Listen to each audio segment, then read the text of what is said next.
pessoal, tudo bem? Meu nome é Isabela Caetano, eu sou professora de linguagens e vim aqui fazer, no Bisural do Concurseiro, uma análise sobre o livro do segundo EQ da UERJ, O Gota d'Água, do Paulo Pontes e do Chico Buarque de Holanda.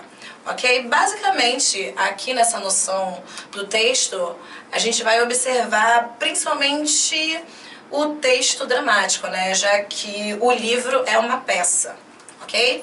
Então, a gente vai começar pela análise de capa, uma análise simples de capa, uma capa azul, né? O nome do texto é Gota d'Água, o nome do livro é Gota d'Água. A gente coloca como livro, em momentos eu vou falar sobre texto, em momentos eu vou falar sobre roteiro, sobre peça, mas basicamente aqui a gente vai ter o roteiro de uma peça dentro do livro, né? O nome Gota d'Água vem escrito em vermelho, acredito que seja bem pronunciado pelo fato de o livro ser um livro de tragédia, né? A peça ser uma peça de tragédia que, ou seja, vai retomar essa parte mais visceral, essa parte mais triste até da sociedade. É uma tragédia brasileira. Basicamente aqui a gente tem noção de tragédia, né? Ou seja, é esperado que não haja um final feliz dentro desse texto. Aqui eu trouxe as imagens dos roteiros, né? A imagem que foi vinculada na época que a peça estava sendo feita pela Bibi Ferreira, né? Chico Buarque e Paulo Pontes, Gota d'Água. A gota aqui aparece em vermelho, pra gente também ter essa noção de sangue, né? Porque é a gota d'água, mas é basicamente o estopim, o clímax, o que passa. A gente tem essa noção em língua portuguesa, principalmente em língua portuguesa brasileira, que a gota d'água é o que passou dos limites. Há um limite, a gota d'água é aquele ponto específico que ultrapassou o limite, né? Aqui a noção desse gênero, né? Assassinou os 2 filhos e se matou. Uma gota, também sempre retomando essa noção. Aqui o aspecto de cheio, tudo está preto e a gota entra e perpassa toda essa noção de cenário que está aparecendo, ok? Então, primeiro a gente tem a noção de uma tragédia brasileira. A gota d'água, já falamos, é o que transborda, o que perpassa o principal, né? O que perpassa o que é aceitável.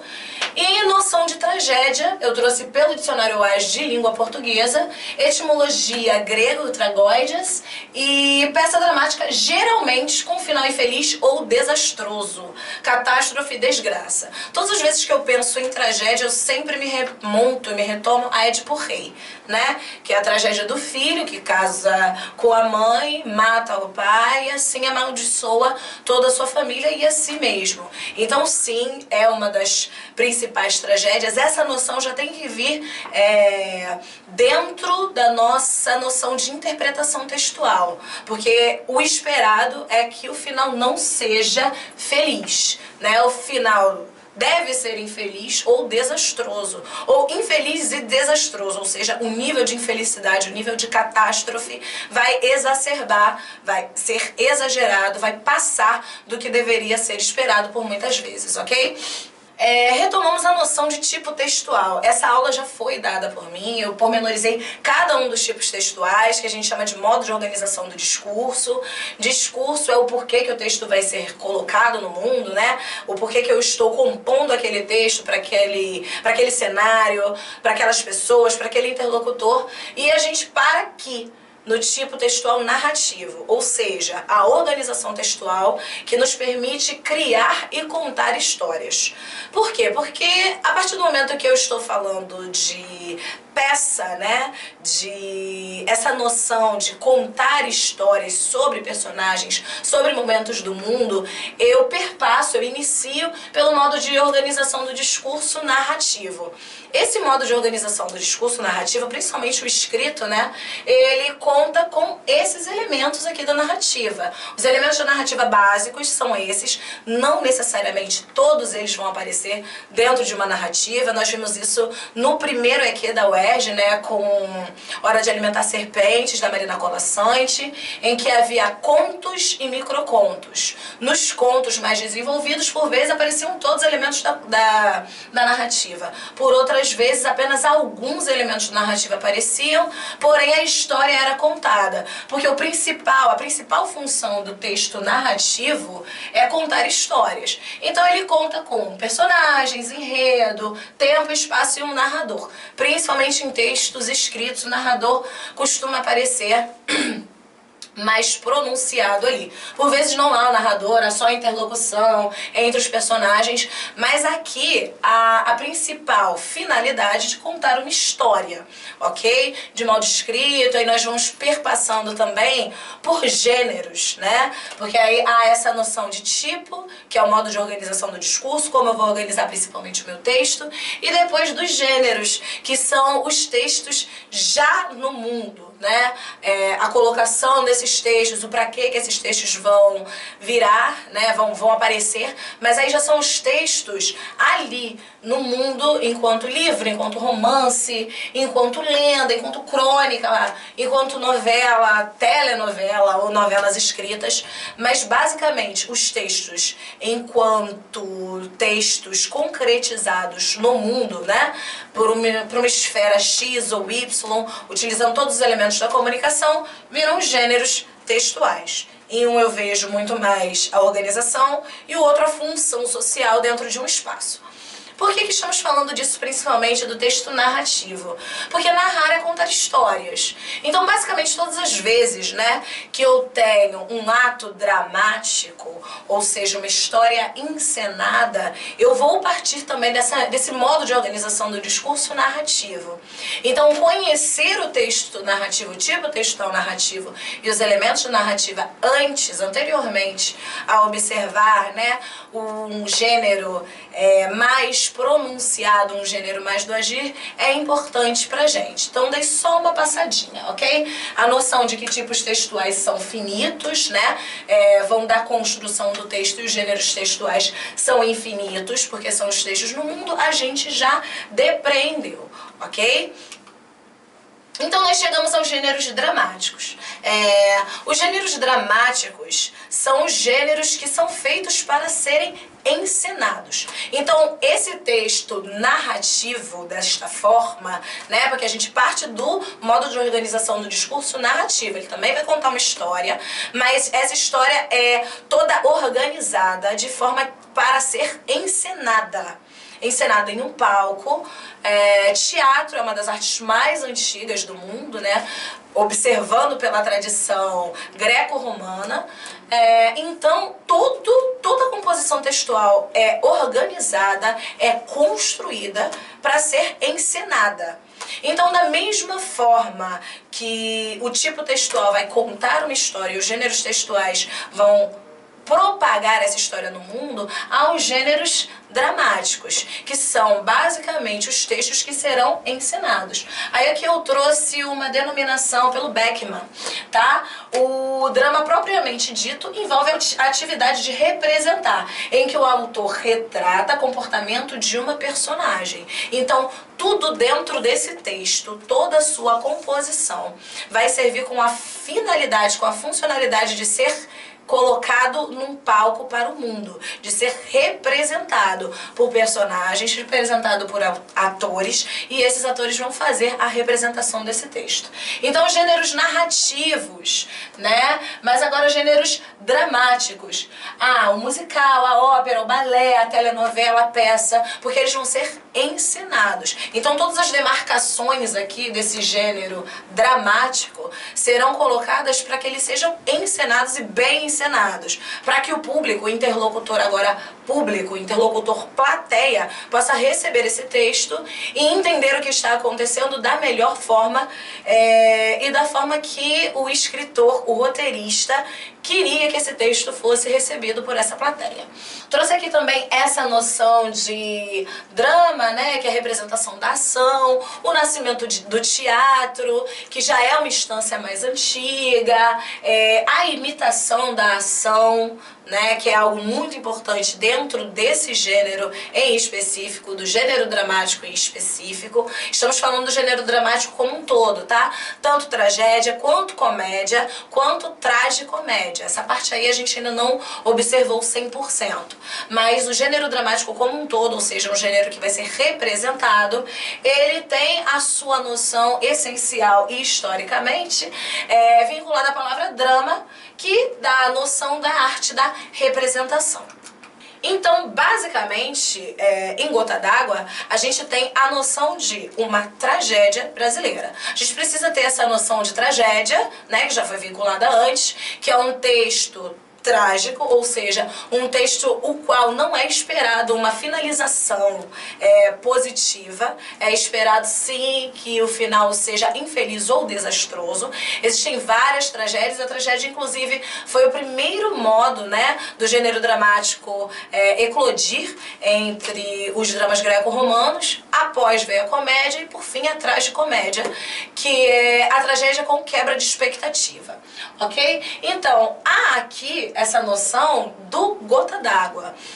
O Gota d'Água é uma tragédia, ele vai se espelhar nas grandes tragédias greco-romanas, ou seja, um texto que você vai esperar um fim mais desastroso, não só necessariamente infeliz, mas também desastroso, ok? É uma tragédia brasileira, então se ela é brasileira, mais especificamente carioca, ela vai se remontar aos moldes culturais da nossa nação e mais ainda dessa estrutura, que é a estrutura do Rio de Janeiro, lembrando que é o UERJ, né? Então a Universidade Estadual do Rio de Janeiro, é muito cabível que a gente utilize essa noção de Rio de Janeiro mais acentuadamente dentro do texto de Gota d'Água e basicamente, né, aqui há alguns pontos que são colocados logo na apresentação do livro, ok? Porque o livro Gota d'Água ele tem 3 momentos. O primeiro momento é o momento de apresentação, em que Paulo Pontes e Chico Buarque fazem uma apresentação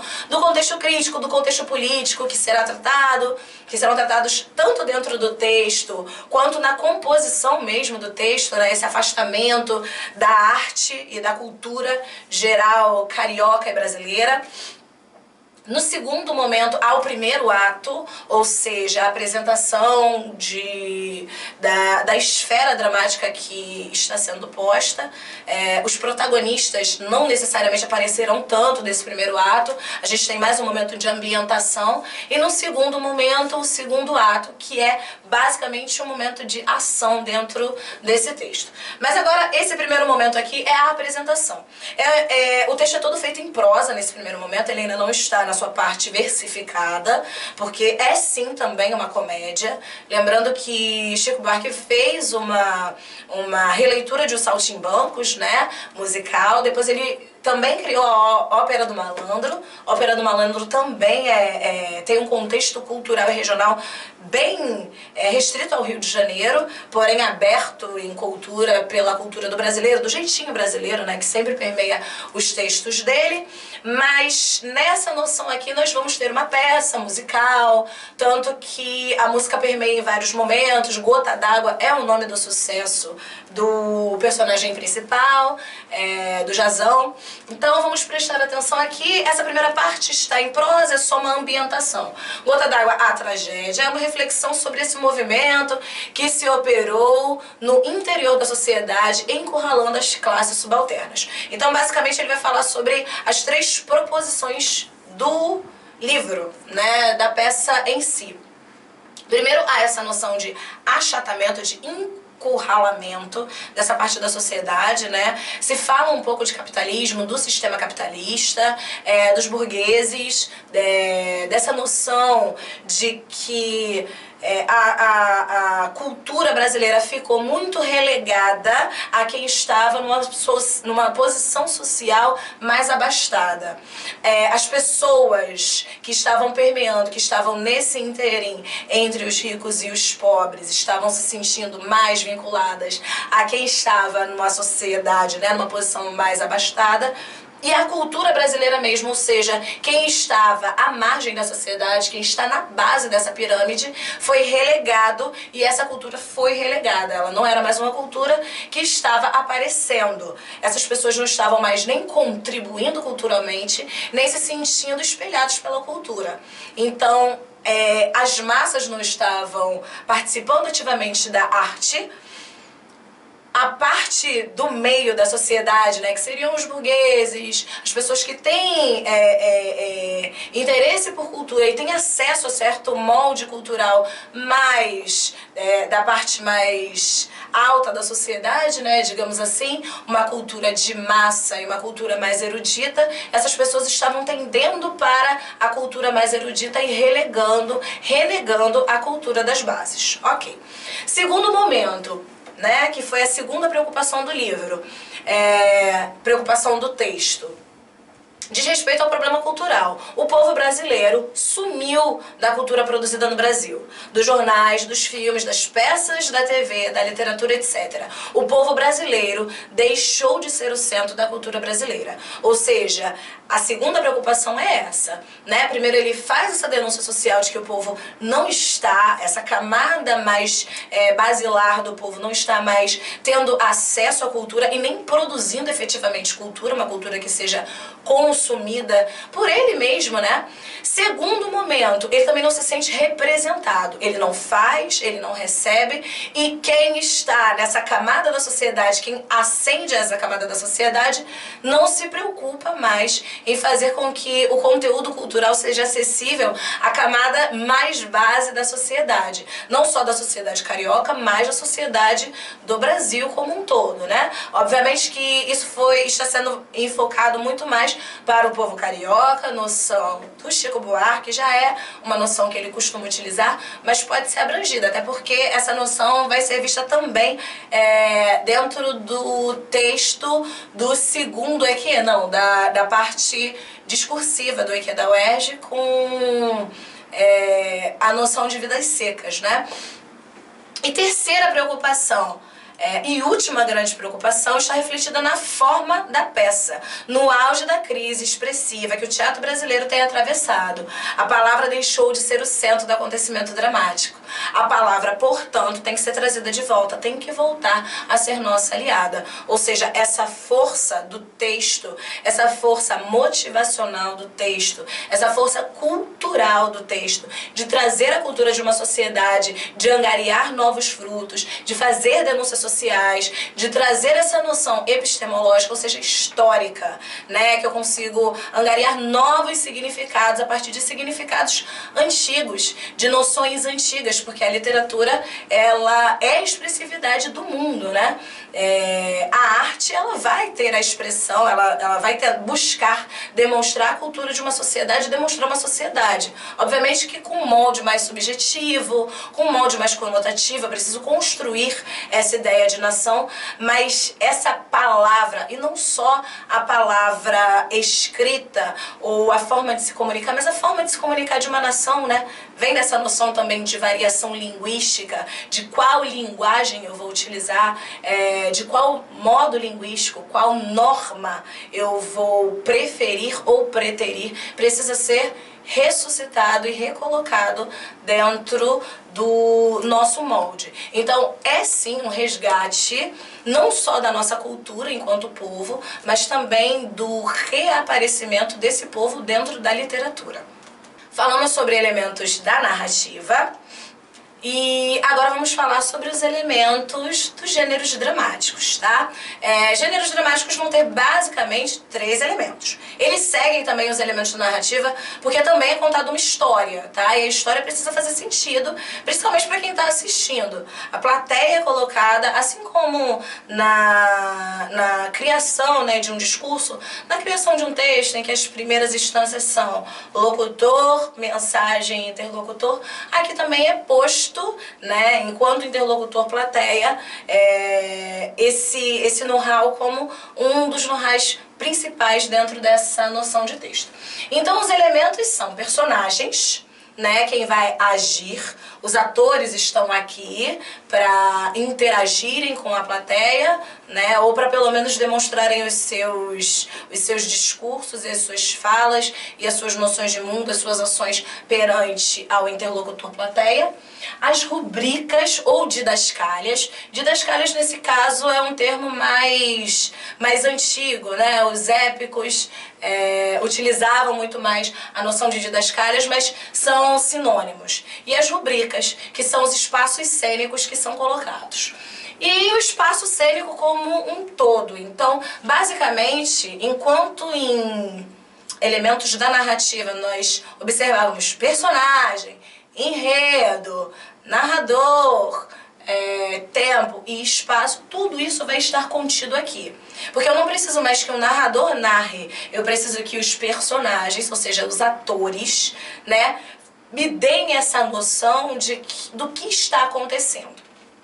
Basicamente, se vocês forem perceber, as rubricas elas estão nos dois lados. Existem dois tipos de rubricas. A rubrica de interpretação e a rubrica de movimento. O que acontece aqui, neste momento, né? Rubricas são direcionamentos para quem irá agir dentro do palco, quem está agindo dentro da peça, dentro dessa denominação mais agentiva, né? Porque nós falamos que a peça, ela age, né? Que a peça é um gênero textual mais agentivo, então ela está ali acontecendo, é um drama, porque há uma ação. Então, quem vai demonstrar o que está acontecendo são os personagens, ok? A contextualização, a maior parte das vezes, é demonstrada pelo espaço cênico. Ok. Quais são essas rubricas? Que direcionamentos ele vai tomar? Então, no livro fica muito claro, por caixa alta, por um texto em negrito, um texto em itálico, as rubricas. Rubricas de movimento. Jazão surge do canto do palco, correndo. Então, há uma rubrica de movimento. Há uma denominação desse movimento, né? Ele corre, então ele realiza uma ação de andar mais rapidamente, de se mover rapidamente. Ele surge de certa parte do palco, porque esse direcionamento é muito importante para quem vai assistir essa peça. Obviamente que há um espaço cenográfico geograficamente delimitado ali. E as rubricas dos personagens é o que é esperado do personagem naquela cena. Então vamos pensar, por exemplo, um narrador onisciente. O narrador onisciente, ele vai narrar os eventos, ele vai narrar as sensações, né? Ele vai narrar os sentimentos. Esses sentimentos aqui, eles não serão necessariamente narrados por um narrador, né? Por alguém que vai dizer, fulano de tal estava muito triste, Joana estava muito triste, Joana estava se sentindo mal, estava se sentindo terrível, Joana é o diabo. Há muito essa noção, né? Essa reiteração de Joana ser uma mulher muito forte, Joana ser bruxa, Joana ser como o diabo, ser o diabo. E essa noção é dada por ele, né? Pela noção de rubricas que são dadas pelos personagens mesmo. Então, basicamente, Joana vai ler e vai falar. A atriz, né, que está desempenhando o papel de Joana, vai se mostrar muito triste, muito feliz, desolada. Como eu demonstro desolação? Aí é todo um trabalho cênico realizado pelos atores que estarão desempenhando os papéis de personagens dentro de uma peça de teatro.